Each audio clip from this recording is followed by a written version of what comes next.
Selamat datang kepada mahasiswa Fakultas Psikologi UGM yang baru. Selamat bergabung dalam keluarga besar Fakultas Psikologi UGM.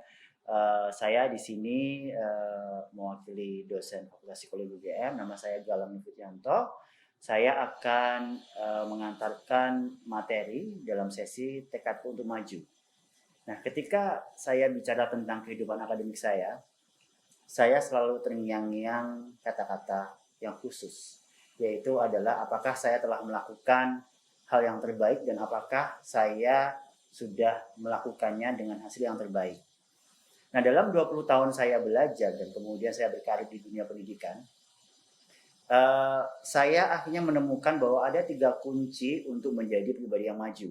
Yang pertama adalah memiliki keinginan yang kuat, yang kedua adalah bekerja keras, dan ketiga adalah bekerja sama. Nah, dan dalam kesempatan kali ini saya akan share pengalaman saya selama tadi sudah saya katakan 20 tahun saya belajar dan bekerja tentang bagaimana cara untuk mewujudkan ketiga kunci tadi, yaitu keinginan yang kuat, kerja keras, dan juga kerjasama. Nah, saya adalah dosen Fakultas Psikologi UGM dan kemudian saya juga menjadi kepala laboratorium Mind and Brain Behavior saat ini, dan dulu saya masuk Fakultas Psikologi UGM. Saya kuliah tahun 99, S1, kemudian S2 saya magister profesi. Kemudian alhamdulillah saya mendapatkan kesempatan untuk S3 di University of New South Wales, Australia pada tahun 2016. Baru saja saya mendapatkan juga kesempatan untuk postdoc di New York University dan juga menjadi visiting scholar di Harvard University.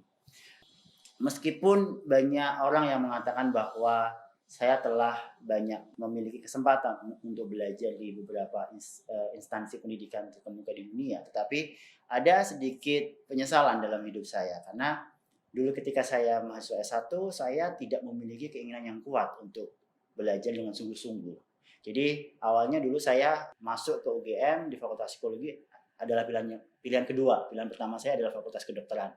Saat itu ketika saya masuk kuliah, saya merasa ya udahlah yang penting UGM gitu ya. Dan kemudian saya kuliah juga agak asal-asal dan kemudian saya bahkan ada keinginan besok tahun depan gitu ya. Zaman dulu saya masih UMPTN itu mau masuk lagi ke Fakultas Kedokteran. Tetapi kemudian selama 1 tahun berjalan saya merasa enak juga nih kuliah di Fakultas Psikologi UGM gitu ya. Sehingga kemudian saya memutuskan untuk tetap kuliah di Fakultas Psikologi UGM sampai saya lulus. Meskipun demikian, saya kuliah biasa-biasa aja. Saya nggak punya tujuan yang jelas, saya nggak punya keinginan yang kuat, dan saya juga kalau ditanyain oleh orang-orang, kamu ingin jadi apa besok gitu ya? Ya harusnya sih psikolog gitu ya. Tetapi psikolog seperti apa saya masih belum punya gambaran. Sehingga kemudian ketika saya lulus kuliah S1, saya lulus dengan biasa-biasa aja. Ketika saya nggak cum laude 3,46 aja, tapi lulus tepat waktu. Nah, setelah saya lulus, bahkan sebelum saya lulus, saya punya keinginan, saya nggak mau untuk bekerja di perusahaan, saya nggak mau untuk disuruh-suruh sama atasan. Akhirnya kemudian saya membuka perusahaan sendiri. Perusahaan saya adalah khusus bahasa Indonesia untuk orang asing. Nah, kemudian ketika saya lulus S1, saya meneruskan perusahaan saya menjadi entrepreneur saat itu. Nah, ada satu hal yang menarik, saat itu perusahaan saya buka itu 2 hari setelah bom Bali. Jadi saat itu adalah sebuah masa-masa yang chaos di mana saya harus bisa mempertahankan perusahaan saya. Ini nanti akan saya ceritakan lebih lanjut dan ini akan berhubungan dengan mengapa saya mengambil topik tertentu di S3 saya. Nah, kemudian ketika saya memiliki perusahaan saya sendiri, dan itu sudah berjalan selama 3-4 tahun, saya mulai merasa bosan gitu ya. Saya mulai merasa bosan. Ternyata jadi atasan itu nggak enak juga ya, karena semua orang akhirnya juga cuma nurut-nurut aja gitu ya. Saya nggak mengalami suatu masa-masa di mana saya bisa diskusi dengan enak. Akhirnya kemudian saya memutuskan saya mau kuliah S2. Dan kemudian karena saya rasa lebih enak menjadi psikolog di Indonesia, maka saya memutuskan kuliah S2 di dalam negeri di Indonesia, di UGM, di Magister Profesi Psikologi.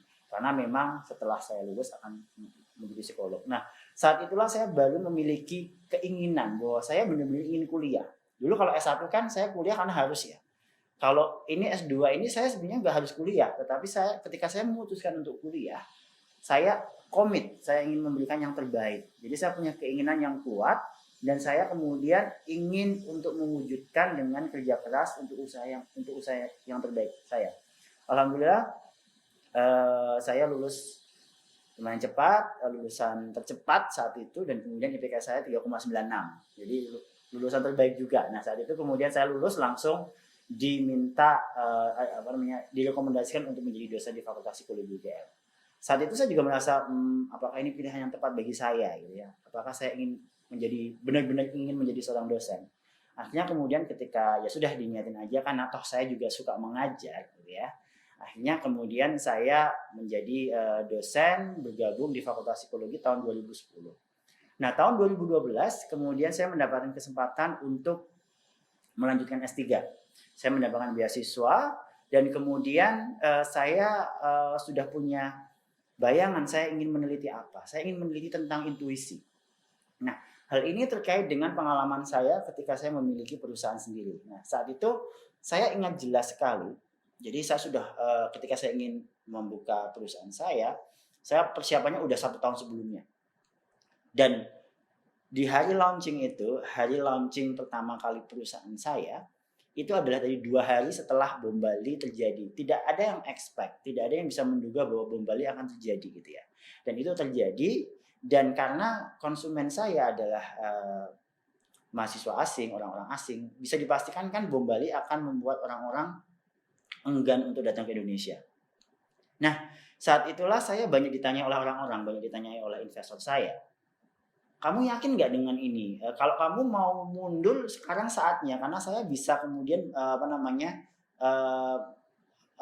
mengembalikan pinjaman kamu gitu ya tanpa ada bunga, karena ini memang force major dan perusahaan kamu pasti akan terpengaruh. Nah, saat itu saya merasa bahwa enggak kok, aku bisa kok. Saya merasa bahwa ini bisa untuk diteruskan gitu ya. Bisa untuk diteruskan, dan kemudian ketika ditanyai kok saya bisa sedemikian yakin gitu ya. Saya menjawab, saya nggak tahu kenapa saya bisa yakin, tapi saya merasa bisa aja gitu ya. Saya tidak bisa menjawab kenapa, tapi saya ngotot. Nah, itu yang kemudian kalau saya baca di jurnal itu namanya intuisi. Nah, sehingga kemudian saya ingin meneliti, kok bisa sih intuisi ini ada? Kok bisa? Saat itu saya merasa saya bisa melakukannya, padahal semua orang itu mengatakan nggak bisa. Dan memang kemudian akhirnya ketika saya memutuskan untuk tetap running perusahaan itu, bisa berjalan sampai 10 tahun ke depan. Dan kemudian saya merasa bahwa ini suatu fenomena yang unik, dan selama ini ketika saya membaca di literatur tuh nggak ada yang menjelaskan dengan jelas. Yang ada adalah orang meneliti tentang apakah seseorang merasa dirinya intuitif, tetapi tidak pernah meneliti intuisi itu apa. Nah, akhirnya kemudian saya itu posisi saya udah menjadi dosen, saya bertanya kepada dosen-dosen senior ya, di mana saya bisa untuk meneliti tentang intuisi. Nah, jawaban dari mereka adalah nggak mungkin kamu meneliti di Indonesia, karena nggak ada alatnya, nggak pernah ada yang bisa meneliti itu. Karena kalau saya menggunakan kuesioner, saya bukan meneliti tentang intuisi, tapi saya meneliti tentang persepsi seseorang memiliki intuisi apa tidak. Dan itu bukan pertanyaan penelitian saya. Akhirnya kemudian dalam kegalauan saya ingin meneliti ini, benar-benar saya punya keinginan untuk meneliti dan saya kerja keras untuk mewujudkannya. Saya kemudian cari-cari, saya semua universitas saya tanyai gitu ya. Sejauh yang saya tahu, saya browsing 6 bulan tuh saya browsing mana sih dosen profesor yang mendalami tentang hal itu. Dan kemudian dari ratusan email yang saya kirimkan, ada beberapa yang menjawab, ada 2 yang sangat positif menjawab pertanyaan saya. Yang pertama adalah ada dosen profesor dari Griffith University di Australia, dan satu lagi adalah profesor associate professor di New South Wales University di Sydney, Australia. Nah, saat itu saya juga kemudian bimbang di antara 2 pilihan. Kalau dari profesor yang dari Griffith University ini adalah School of Business, ya, yang itu keilmuannya sangat dekat dengan psikologi. Dan saya merasa, wah kalau kesini aku gampang nih, bisa lulus dengan cepat, dapat PhD dengan cepat. Tapi dengan associate professor di New South Wales ini, dia bergerak dalam bidang cognitive neuroscience. Yang saya dulu ketika S1 itu nggak suka dengan mata kuliah biopsikologi. Sekarang saya dosen biopsikologi ya, jadi memang agak-agak ada kualatnya di sini. Saya itu adalah mata kuliah yang saya sebenarnya nggak terlalu suka, tetapi kemudian, saya kok mendapatkan kesempatan di sini gitu ya. Dan Tapi kemudian ketika saya pikir-pikir lagi, ini S3 ini sebuah hal yang penting, di mana kalau saya dengar dari teman-teman, S3 itu adalah kawah candra di mukanya pendidikan, gitu ya, di mana kamu akan ditinggal sendiri belajar. Sehingga kemudian kalau ingin menjadi seseorang yang maju, seseorang yang berbeda, disinilah saatnya. Akhirnya kemudian saya memilih untuk belajar cognitive neuroscience. Itu ilmu yang sangat-sangat berbeda dari yang pernah saya pelajari. Selain karena dulu saya nggak suka mata kuliah itu, tapi kalau sekarang mata kuliahnya menyenangkan ya, karena dosennya keren-keren. Saya harus belajar itu. Kemudian kayaknya asosiat profesor saya ini orangnya benar-benar punya reputasi yang luar biasa. Saya bisa nggak ya, gitu ya. Akhirnya saya memberanikan diri untuk Skype dengan beliau, dan kemudian beliau bilang, oke, aku menerima kamu sebagai mahasiswa, datanglah ke Sydney dengan secepatnya. Nah, kemudian akhirnya saya melamar beasiswa dan berhasil, dan kemudian saya berangkat, saya dengan istri dan anak saya. Saat itu anak saya baru 1,5 tahun. Nah, saya berangkat dengan beasiswa dari pemerintah Indonesia, yang saat itu memang ada beberapa kendala dalam hal beasiswa itu sendiri. Nah, ketika saya tiba di Sydney, Australia, saya mendapatkan sebuah pengalaman yang luar biasa, yang berbeda. Saya belajar psikologi dari sejak S1, S2 itu terus terang. Kemudian ketika saya S3 di sana, saya merasa saya tuh kok nggak tahu apa-apa ya, gitu ya. Saya merasa menjadi orang yang paling bodoh di tempat itu, karena kebetulan New South Wales University saat itu adalah universitas nomor 1 di Australia. Dan saya agak minder saat itu. Teman-teman saya kayaknya pinter-pinter ya, bahasa Inggris mereka bagus-bagus ya. Iya, orang Australia. Tapi kemudian saya ngobrol dengan mereka, dan ketika saya sudah merasa dekat dengan mereka, ternyata mereka juga merasakan hal yang sama. Mereka juga merasakan bahwa aku ini mahasiswa yang nggak pinter, dan mereka malah diam-diam malah antusias melihat saya, orang Indonesia pertama kali yang kuliah di situ. Kok kamu bisa sih kuliah di sini, gitu ya? Kok kamu bisa kuliah di sini? Kok kamu bisa bahasa Inggris, bahasa Indonesia, dan lain sebagainya. Ini ada semacam antusiasme dari mereka, yang kemudian saya mulai merasa percaya diri. Oh, jangan-jangan ini memang kemudian takdir saya. Nah, kemudian saya belajar di sana, banyak sekali masa-masa di mana saya merasa jatuh, gitu ya. Dan saya harus belajar hal yang baru, karena kebetulan Faculty of School of Psychology di sana itu adalah di bawah Faculty of Science, di mana itu saya harus matematika, fisika, biologi saya jago. Jadi saya sampai 1 semester itu harus kuliah di Faculty of Computational Science untuk belajar coding. Dan itu benar-benar yang selama ini saya di psikologi nggak pernah belajar seperti ini.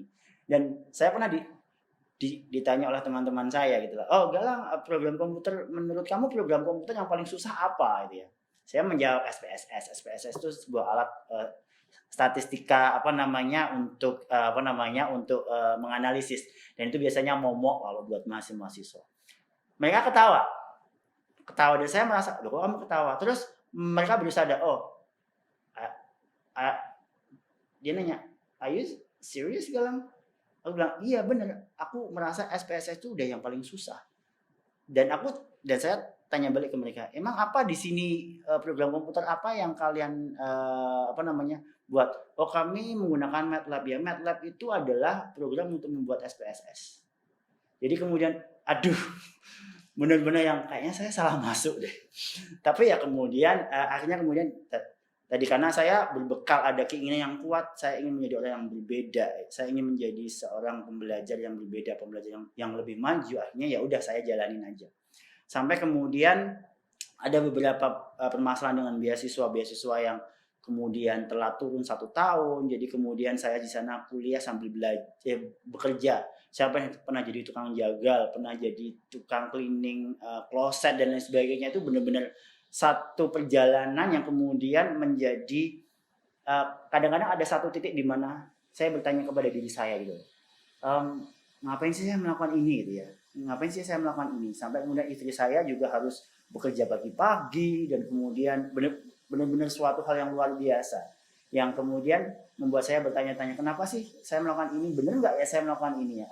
Tapi kemudian saya kembali kepada tujuan saya semula, keinginan saya semula bahwa ini adalah satu hal yang memang baik, harus dilakukan dengan usaha yang keras dan kemudian ada kerjasama dari satu keluarga. Akhirnya kemudian saya bisa lulus dengan cepat gitu ya. Saya memiliki publikasi di jurnal yang bergengsi dan kemudian saya bisa mendapatkan PhD. Tetapi kemudian satu hal yang saya dapatkan adalah tidak hanya sekedar PhD. Saya pernah tanya kepada supervisor saya. Supervisor saya pernah tanya ke saya, Galang, kamu di sini itu mau ngapain? Kamu kuliah di sini mau ngapain? Dan kemudian saya bilang, ya jelas saya ingin mendapatkan PhD. Tapi kemudian supervisor saya bilang, oh, this is not a good answer. This is not the correct answer. Jawaban kamu salah. Saya ini sebagai dosen pembimbing, saya ingin agar mahasiswa saya ini menjadi orang who can put their voice to the arena. Orang yang memiliki kontribusi yang nyata di dunia. Di mana ketika kemudian mereka telah memiliki kontribusi yang nyata di dunia, PhD itu adalah sebuah konsekuensi yang pantas. Jadi janganlah mengejar sebuah konsekuensi yang pantas. Kejarlah sesuatu yang lebih besar, sehingga PhD itu adalah sesuatu yang konsekuensi yang logis yang pantas diberikan kepada Anda. Dan memang kemudian akhirnya ketika saya berhasil dengan studi saya menjadi orang yang pertama yang kemudian menemukan teori tentang intuisi, yang kemudian tadi masuk ke jurnal namanya Psychological Science, itu jurnal nomor 1 di dunia, dan baru saat ini kayaknya baru saya orang Indonesia yang bisa masuk ke jurnal itu. Kemudian banyak sekali orang-orang yang kemudian mengenal saya, bertanya kepada saya, kemudian banyak sekali ada diskusi-diskusi di situ.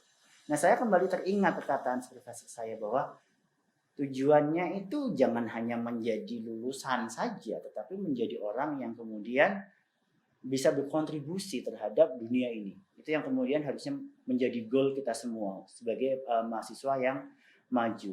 Sehingga kemudian saya belajar dari pengalaman-pengalaman tadi bahwa kembali lagi untuk memiliki atau untuk menjadi pembelajar yang maju dan kuat, kita harus punya keinginan yang kuat. Keinginan bisa menjadi kuat ketika itu dihubungkan dengan diri kita. Dalam konteks saya adalah saya semangat meneliti intuisi karena ini berdasarkan pengalaman pribadi saya. Berdasarkan berdasarkan keingintahuan saya, apa sih yang sebenarnya terjadi, apa yang selama ini terjadi gitu ya. Dan kemudian ada kerja keras dan kerja cerdas ya. Jadi banyak orang yang ngomong, oh yang penting adalah kerja cerdas, tidak kerja keras. Tapi saya yakinkan bahwa tidak mungkin ada kerja cerdas tanpa ada kerja keras. Ya. Ketika kemudian orang bisa mengetahui bagaimana cara melakukan sesuatu dengan cepat, itu karena mereka berlatih. Sehingga kemudian kerja keras itu juga suatu hal yang penting. Dan kemudian juga kerjasama. Saya menjadi seperti ini tidak akan mungkin tanpa ada dukungan dari keluarga, tanpa ada dukungan dari teman-teman. Sehingga kemudian kita harus selalu untuk menjaga hubungan dengan mereka. Dan ini sangat relevan dengan Anda besok mahasiswa baru Fakultas Psikologi.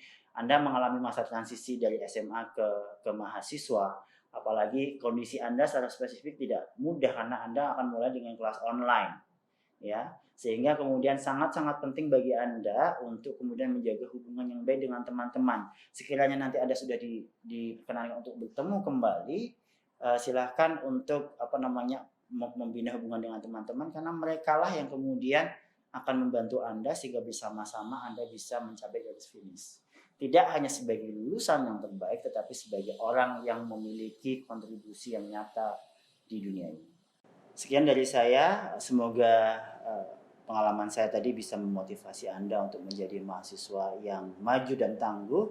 Dan sekali lagi saya ucapkan selamat datang kepada Anda semua sebagai bagian dari keluarga besar Fakultas Psikologi UGM. Sekian dari saya. Wassalamualaikum warahmatullahi wabarakatuh.